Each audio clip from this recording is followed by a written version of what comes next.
কখনো কি ভেবে দেখেছেন পৃথিবীতে এমন কোনো জায়গা আছে যেখানে মেঘের সাথে হাঁটতে পারবেন, পাহাড়ের কোলে রূপকথার গল্পের মতো সময় কাটাতে পারবেন? স্বাগতম বাংলাদেশের সাজেক ভ্যালিতে, যাকে বাংলাদেশের স্বর্গের এক টুকরো বলা হয়। আজ আমরা ঘুরে আসব রূপকথা সাজেক ভ্যালি থেকে।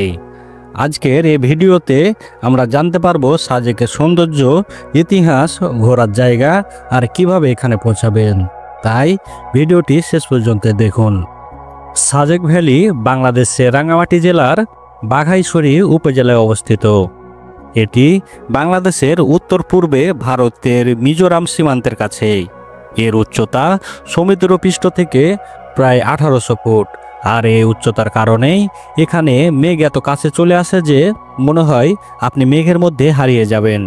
এখানকার সবুজ পাহাড়, ঝর্ণা আর স্থানীয় পাহাড়ি জনগোষ্ঠীর সংস্কৃতি এটিকে একটি পর্যটন স্বর্গ বানিয়েছে।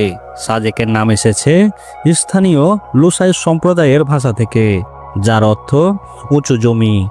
আর এই উঁচু জমিটাই যেন প্রকৃতির এক অপূর্ব সৃষ্টি।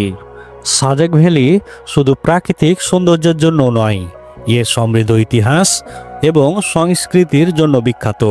এখানে বসবাস করে লুসাই, ত্রিপুরা, পাংখোয়া আর মারবা জনগোষ্ঠী।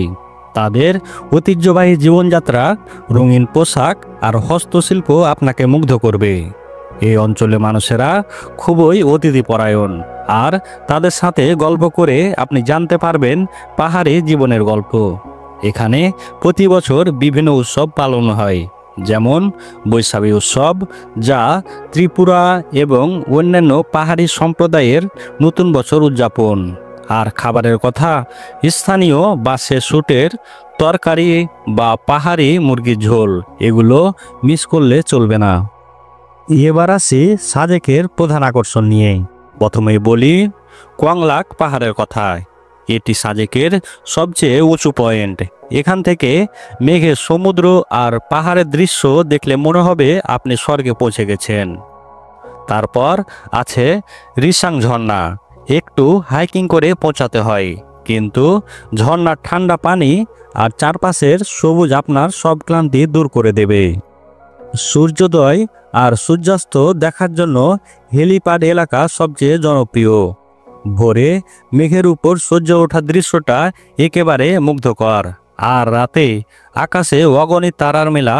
শহরে এমন দৃশ্য কখনো দেখা যায় না। এছাড়া স্থানীয় গ্রাম ঘুরে তাদের জীবনযাত্রা দেখা আর স্থানীয় বাজার থেকে হস্তশিল্প কেনাও একটা দারুণ অভিজ্ঞতা। কিভাবে পৌঁছাবেন সাজেক ভ্যালিতে? প্রথমে ঢাকা থেকে খাগড়াছড়ি বা রাঙ্গামাটি পর্যন্ত বাসে যেতে হবে। সময় লাগবে 8 থেকে 10 ঘন্টা। এরপর জিপ বা সিএনজি ভাড়া করে সাজেকে পৌঁছাতে আরও 2 থেকে 3 ঘন্টা সময় লাগবে। সাজেকে যাওয়ার আগে রিসোর্ট বা কটেজ বুক করে নিন, কারণ এখানে থাকার জায়গা সীমিত। জনপ্রিয় রিসোর্টগুলো হলো মেঘলা রিসোর্ট, রানী রিসোর্ট আর সাম্পরি রিসোর্ট।